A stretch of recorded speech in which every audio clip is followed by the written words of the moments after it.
Muito bom dia, meu irmão, muito bom dia, minha irmã. Hoje é domingo, dia 17 de maio de 2020, e estamos a iniciar nesse momento a nossa escola dominical. Momento especial para nós, momento que dedicamos para estudar a palavra do Senhor, para louvá-lo, momento também para dirigirmos a Ele as nossas orações. Nesse domingo, dia do Senhor, momento especialmente dedicado a Ele. Vamos iniciar esse nosso momento com uma oração. Curve sua cabeça, vamos falar com o Senhor. Eterno Deus, amado Pai, dirigimos-nos a Ti nesse instante, ó Pai, rogando a Tua direção para as nossas vidas. Rogando que o Senhor mesmo venha nos ensinar, venha, ó Pai, a trazer a Tua palavra, venha a trazer o refrigério, o consolo do Teu Santo Espírito sobre as nossas vidas. Nos abençoa nesse dia, ó Pai, nos ensina a vivermos mais para a Tua glória, vermos mais em adoração e obediência a Ti. Em nome de Jesus. Amém e amém. Nós vamos começar esse momento, então, cantando um hino, o hino de número 32, hino intitulado O Deus Fiel. Vamos louvar a Deus cantando juntos este hino.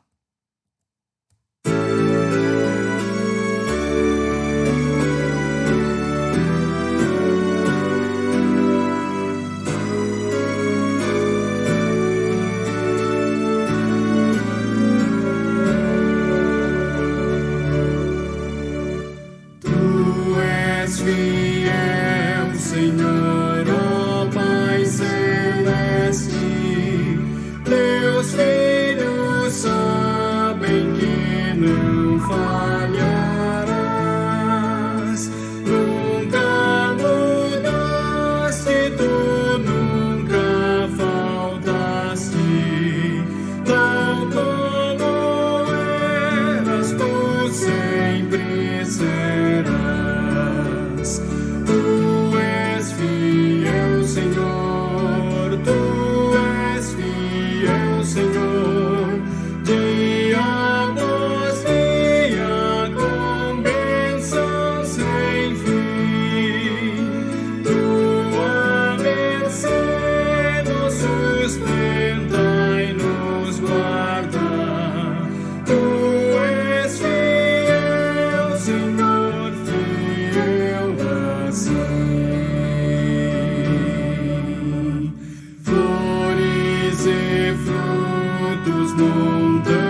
Amém. Louvamos e adoramos o Deus que é fiel.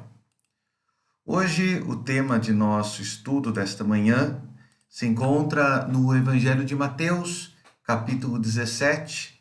Evangelho de Mateus, capítulo 17. Nós vamos fazer a leitura dos versículos 1 a 8. O tema de nosso estudo desta manhã é adoração e obediência. E vamos tomar como base o Evangelho de Mateus, capítulo 17, versículo 1 a 8, texto bíblico que narra o texto conhecido como a Transfiguração. Eu vou fazer a leitura, acompanhe a leitura que vai aparecer também aqui no seu visor. 6 dias depois, tomou Jesus consigo a Pedro e aos irmãos Tiago e João e os levou em particular a um alto monte e foi transfigurado diante deles. O seu rosto resplandecia como o sol e as suas vestes tornaram-se brancas como a luz. E eis que apareceram Moisés e Elias falando com ele. Então disse Pedro a Jesus: Senhor, bom é estarmos aqui. Se queres, farei aqui 3 tendas. Uma será tua, outra para Moisés, outra para Elias. Falava ele ainda, quando uma nuvem luminosa os envolveu. E eis vindo da nuvem uma voz que dizia: Este é o meu filho amado, em quem me comprazo. A ele ouvi. Ouvindo-a, os discípulos caíram de bruços, tomados de grande medo. Aproximando-se deles, tocou-lhe Jesus, dizendo: Erguei-vos, e não temais. Então eles, levantando os olhos, a ninguém viram, senão a Jesus. Esse texto bíblico que acabamos de ler nos fala sobre a cena da transfiguração. A transfiguração foi certamente uma das experiências, uma das muitas experiências que os discípulos tiveram com Jesus. A experiência da transfiguração ocorreu após Jesus perguntar aos seus discípulos quem ele era. Texto que certamente você conhece. Quando Jesus pergunta aos discípulos: quem o povo, a população em geral diz que eu sou? E vós, quem dizeis que eu sou? É interessante que o apóstolo Pedro, naquele texto, responde a Jesus, dizendo quem Jesus era: o Filho de Deus, o Messias. E agora, Jesus então chama esses 3 discípulos para revelar a eles verdadeiramente qual é a sua identidade. Os discípulos, Pedro, Tiago e João, veriam Jesus como de fato ele é. Até então, os discípulos ouviram Jesus. Até então, os discípulos ouviram das profecias do Antigo Testamento. Mas agora os discípulos poderiam ver, face a face, quem Jesus é. Os 3 evangelhos sinóticos, tanto em Mateus, Marcos e Lucas, a transfiguração ocorre logo na sequência desse texto. Lucas vai dizer que há um espaço de 6 dias, mas dá-se a impressão que a forma como o evangelista quis organizar o texto é para nos criar uma ligação entre quem o povo diz que eu sou, quem vós dizeis que eu sou e quem de fato eu sou. Então Jesus vai apresentar a esses discípulos a sua identidade. Eles o veriam como ele é. Uma primeira lição que nós aprendemos, então, portanto, sobre este milagre é a respeito da real natureza do milagre. O milagre aponta, conforme diz o versículo 2, para quem Jesus de fato é em toda a sua glória. Olha só, o verso 2 que acabamos de ler diz assim: E foi transfigurado diante deles.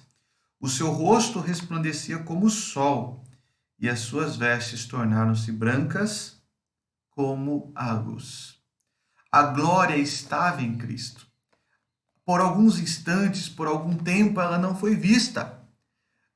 Um teólogo diz que o véu da humanidade escondia a glória de Cristo. O milagre não foi Cristo se revelar aos discípulos. O milagre foi durante semanas, meses, anos, Cristo não revelar ou Cristo esconder a sua glória atrás da sua humanidade. A glória estava em Cristo, não era uma glória externa. Não era uma luz do alto que veio e iluminou Cristo, mas a glória era interna, era de Cristo e agora ela foi visível aos discípulos. Pedro, Tiago e João, diz o texto bíblico, foram impactados com a visão de quem Jesus realmente é. E qual é a conclusão deles? Jesus é o próprio Deus. Jesus é o próprio Deus.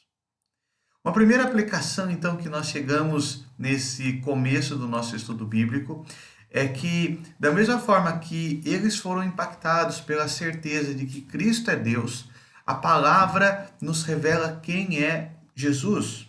Jesus é o Deus vivo, Emanuel, o Deus conosco, e por isso nós não precisamos nada temer. Como diz o apóstolo Paulo, sendo Deus por nós, quem será contra nós? É maravilhoso lembrarmos disso. Em tempos como esse que estamos vivendo, tempos tristes, tempos de uma pandemia que atinge não somente nosso país, nosso estado, nossas cidades, mas atinge boa parte do mundo, nós lembramos que nós temos um Deus vivo conosco. E ele já está revelado a nós na sua palavra. Nós temos um Deus vivo que nos convida a nele confiar. Os discípulos, especialmente Pedro, havia dito que Jesus era o Filho do Deus vivo. E agora Jesus diz, venham que vocês vão ver realmente quem eu sou. Não são apenas palavras, mas agora eles veriam quem de fato é Jesus. E a palavra, meu irmão, minha irmã, revela a você quem é Jesus. Jesus é o Deus vivo e com você caminha dia a dia. Não há por que temer. Não há por que temer. Uma segunda lição que o texto bíblico nos traz é a respeito do cumprimento das promessas, das profecias. O versículo 3 nos traz a figura de Moisés e Elias. E eis que lhe apareceram Moisés e Elias falando com Jesus. A presença de Moisés e Elias não era apenas algo figurado. A imagem de Moisés e Elias foi muito real, tanto que os discípulos, e especialmente Pedro, vai dizer, Senhor, é muito bom estarmos aqui. Se quiseres, farei aqui 3 tendas, uma será tua, outra para Moisés e outra para Elias. Uma pergunta que fica aqui, o texto não nos responde, é como Pedro sabia que eram Moisés e Elias? Não sabemos. Mas algo que nós sabemos aqui é que Moisés representa a lei. E o que era a lei? O caminho da salvação. O cumprimento da lei. Pelo menos era isso que os fariseus ensinavam. Elias representava os profetas, os anunciadores do Messias. Então aqui Moisés e Elias representam todo o Antigo Testamento, a lei e os profetas. E isso mostra que em Cristo todas as profecias, todas as promessas estão sendo cumpridas. E Cristo é aquilo que ele mesmo disse, o caminho, a verdade, a vida, o caminho da salvação. Na transfiguração, além de nós vermos quem de fato é, quem de fato Jesus é, nós vemos também que Deus cumpre as suas promessas. Deus cumpre a sua palavra. Deus cumpre aquilo que ele anuncia.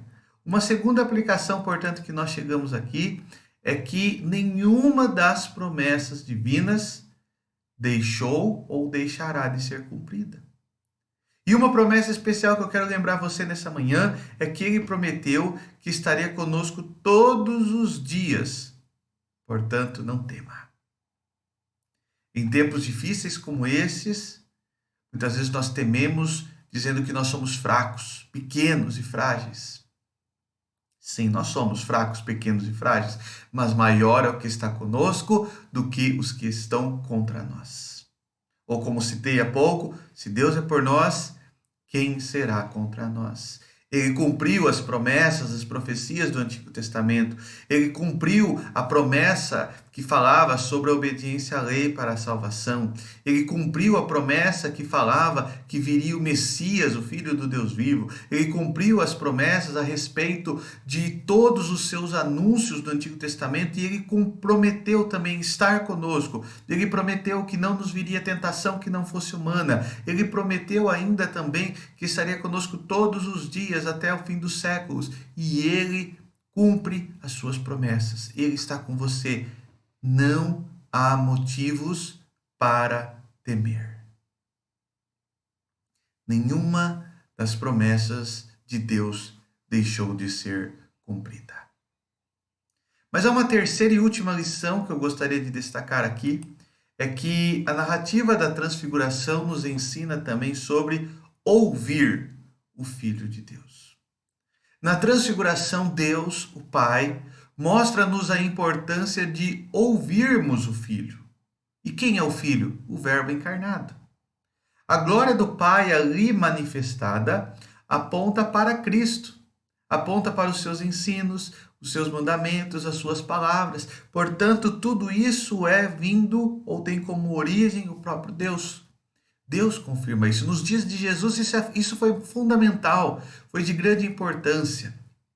Entre o profeta Malaquias e a vinda de João Batista, um período de mais ou menos uns 400 anos que nós temos, existe o registro de dezenas de homens que se intitularam o Messias. E como saber que Jesus não era apenas mais um que se intitulava o Messias, mas era o Messias verdadeiro? O Pai confirmou isso. O Pai confirmou e disse: ouçam-no. O versículo 5 diz assim: falava ele ainda, quando uma nuvem luminosa os envolveu, e eis vindo da nuvem uma voz que dizia: este é o meu filho amado, em quem me comprazo. A ele ouvi. A ele ouvi. Ouvir a palavra de Deus. Junto com esse texto bíblico, uma terceira aplicação que nós encontramos é que Jesus é o Verbo, aquele que se encarnou e agora nos revela a vontade de Deus. A Bíblia é a expressão dessa vontade. Porém, infelizmente, muitas pessoas ignoram. Muitas vezes, até mesmo cristãos ignoram a Bíblia. Olhe a palavra, ouça a palavra, viva uma vida de dependência da palavra. O milagre da transfiguração, a narrativa aqui que nós temos da transfiguração, chama a atenção dos discípulos. Na transfiguração, Pedro, Tiago e João puderam ver quem Jesus de fato é. Eles puderam ver que Jesus tinha toda a glória do Pai. Eles puderam ver também que Jesus representava o cumprimento das profecias e que deveriam ouvir a Cristo. O final do texto, versículo 6, vai dizer assim: ouvindo-a, os discípulos caíram de bruços, tomados de grande medo. Talvez você, meu irmão, minha irmã, assim esteja nesse momento, tomado de medo, tomado de incertezas, tomado de pavor, porque não sabemos o que vai acontecer. A conclusão do texto bíblico nos mostra que Cristo é revelado nesse milagre aos seus discípulos. Hoje a Bíblia nos revela quem Ele é. Na Bíblia nós vemos o cumprimento das profecias divinas. Não há motivos para temer. A Bíblia é a palavra. Ouça-a, leia-a e siga em seu caminhar. A parte final do texto que nós lemos é maravilhoso, porque diz assim: e aproximando-se deles, Jesus tocou-lhes dizendo: erguei-vos, não temais. A pandemia ao redor pode ser grande. As incertezas, os temores que são apresentados pelo mundo podem ser grandes. Mas Jesus continua dizendo: erguei-vos e não temais. E o que nós faremos? Levantando os olhos, a ninguém viram senão a Jesus. Eles não viram o medo, eles não viram o pavor, eles não viram a incerteza, eles viram Jesus. Eu e você também. Não veremos o medo, não veremos o pavor, não veremos as incertezas, veremos unicamente a Jesus. Meu irmão, minha irmã, para nós concluirmos, eu quero que você, nesta manhã, baseado nessa narrativa, possa ser lembrado da importância que a palavra deve ter na sua vida. Cristo é revelado na palavra, e a palavra nos revela que nós não precisamos temer. A palavra nos revela que nós podemos adorá-lo e obedecê-lo. Essa é a lição que fica para nós nesta manhã. A lição da palavra do Senhor que vem a nós. A lição da obediência. A lição de que podemos nele confiar e nele encontrar o consolo e a força da nossa vida. Vamos orar uma vez mais? Eterno Deus, amado Pai, a Tua palavra nos ensina a confiar em Ti. A Tua palavra nos ensina a depositar toda a nossa confiança no Senhor, sabendo que Tu és o Deus verdadeiro, o Deus que está acima de todas as coisas, o Deus vivo, aquele em quem podemos confiar. Nesta manhã, ó Pai, olhando para o texto bíblico da transfiguração, aprendemos, ó Pai, que não precisamos temer. Pelo contrário, Tu dizes, não temais. E ao olharmos, podemos ver apenas a Ti, o Teu poder, a Tua glória, a Tua graça, a Tua majestade. Ó Pai, nos ensina a enxergar apenas a Ti. Nos ensina, ó Pai, a olhar além das circunstâncias, além do momento, e olhar espiritualmente o Teu poder, a Tua graça, a Tua misericórdia. Que o Senhor, em Cristo, nos leve a assim viver e que pelo Teu Espírito Santo possamos olhar e enxergar as coisas do alto, olhar aquilo que é além do momento, olhar a Jesus. Em nome de Jesus, nos abençoa e abençoa, Pai, cada irmão, cada irmã, cada família que está nesse momento, ó Pai, ouvindo este estudo bíblico. Em nome de Jesus. Amém e amém. Que Deus te abençoe, meu irmão, minha irmã. Que Deus te dê um ótimo domingo na presença de Jesus. E logo mais, às 6h30, se Deus quiser, estaremos juntos, cultuando e servindo ao nosso Senhor. Que Deus te abençoe.